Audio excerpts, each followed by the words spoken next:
Posko Cibodas, Desember 1984. Setiap menit adalah pertaruhan nyawa. 9 hilang, 8 kembali. Kami hanya menemukan 1, dan ia sudah beku.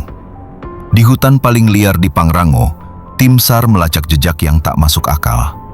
Sebuah kotak teh, batang korek api, bukti bahwa Robi masih hidup. Inilah kisah survival terakhir di lintasan gila.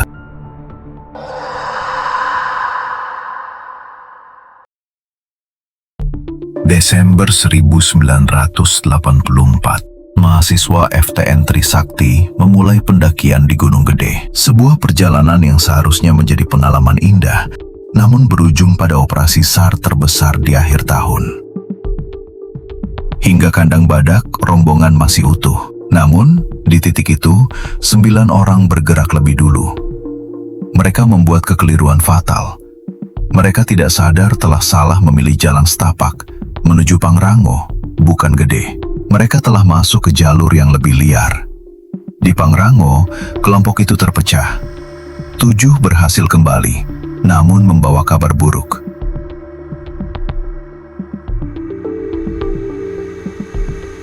Dua rekan mereka, Handoko Sugito, Hengki, Robi Bentas Dirgantoro, terpisah di puncak.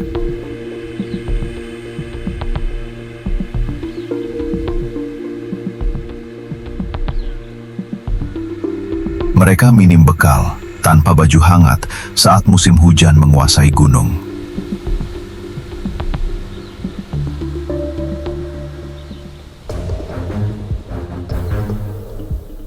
Kabar tiba di Cibodas.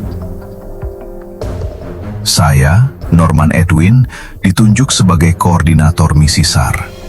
Tantangannya bukan hanya mencari, tapi menghadapi lintasan yang disebut-sebut hanya dilalui oleh pendaki gila. Jalur curam ke arah barat daya menuju situ gunung. Mereka, dengan bekal dan pengalaman minim, tersesat di labirin itu.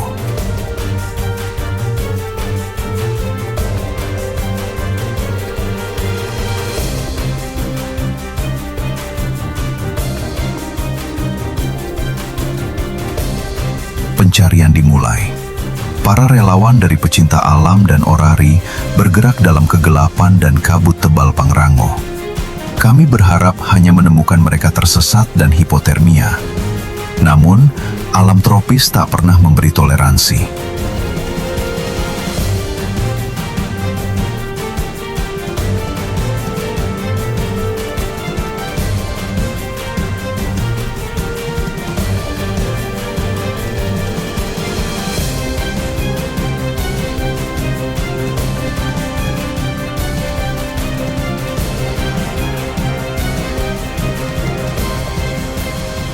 Pagi berikutnya, kabar itu datang, mengguncang posko.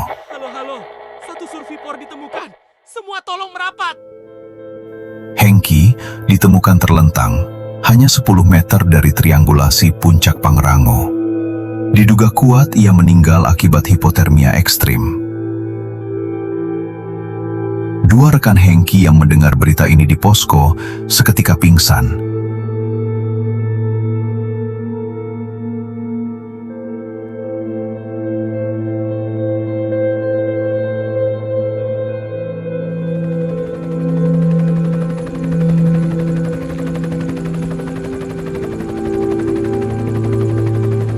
Upaya evakuasi udara gagal. Gunung itu tertutup awan, menolak disentuh.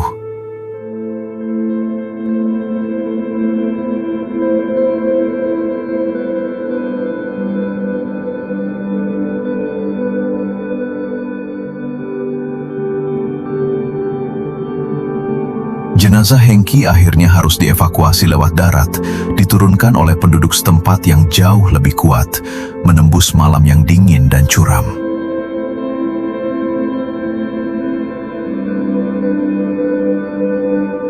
Pukul 4 pagi, diiringi sirene ambulans, jenazah Hengki tiba di Cibodas.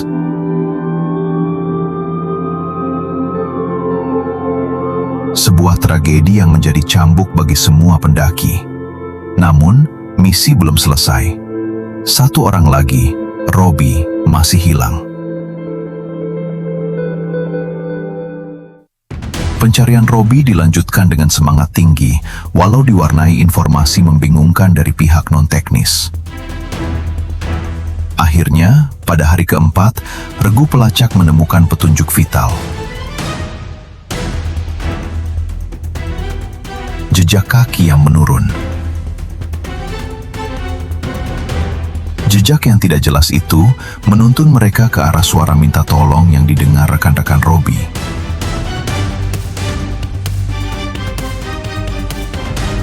Mereka melacak jejak ala Winnetou, menyusuri kali kecil.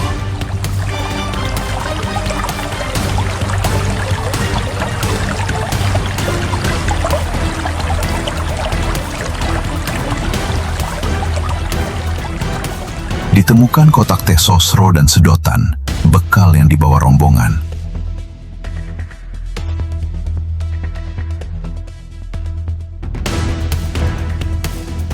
Robbie masih bergerak. Dia bertahan.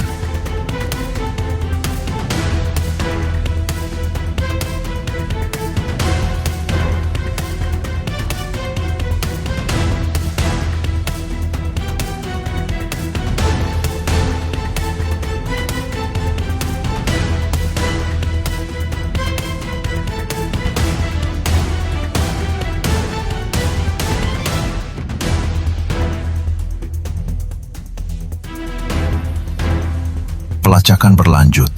Ditemukan sebaran batang korek api. Kemudian, sebatang rokok Ji Samsu utuh. Robbie adalah perokok.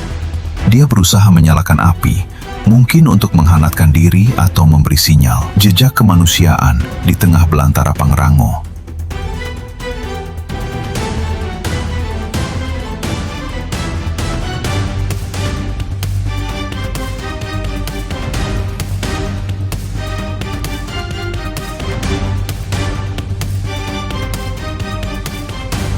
Jejak itu terus mengikuti kali, hingga terhenti di sebuah air terjun setinggi 40 meter.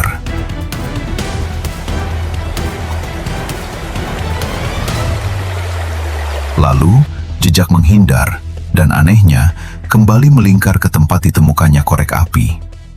Robbie mungkin telah mencapai batasnya, berputar-putar dalam disorientasi.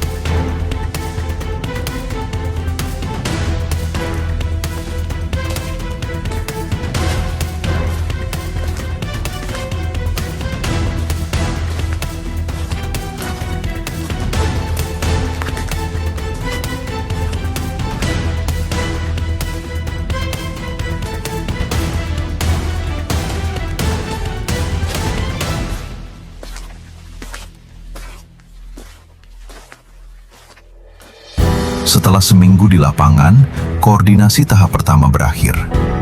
Saya harus kembali ke kantor dan keluarga. Semua yang terlibat, Mapala, Orari, pecinta alam, adalah tenaga sukarela yang meninggalkan pekerjaan dan kuliah demi rasa kemanusiaan.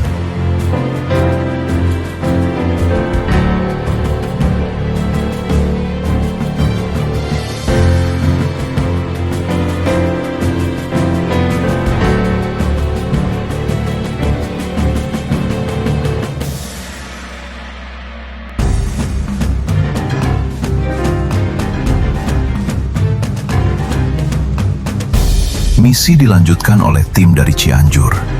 Mereka menemukan ransel biru, baju yang dijemur, dan topi putih. Barang-barang milik Hengki. Namun, mengapa barang-barang itu ditinggalkan rapi? Apakah Robbie berhasil bertahan?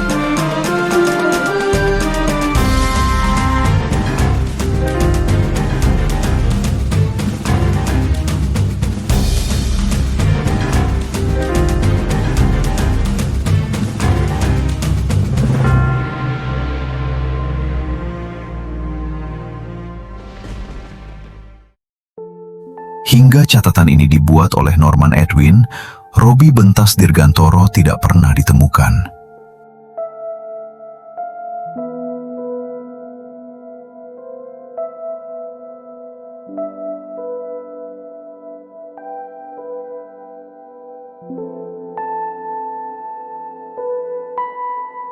Kisah ini adalah monumen abadi, peringatan tentang bahaya meremehkan gunung dan pengorbanan tanpa pamrih para relawan.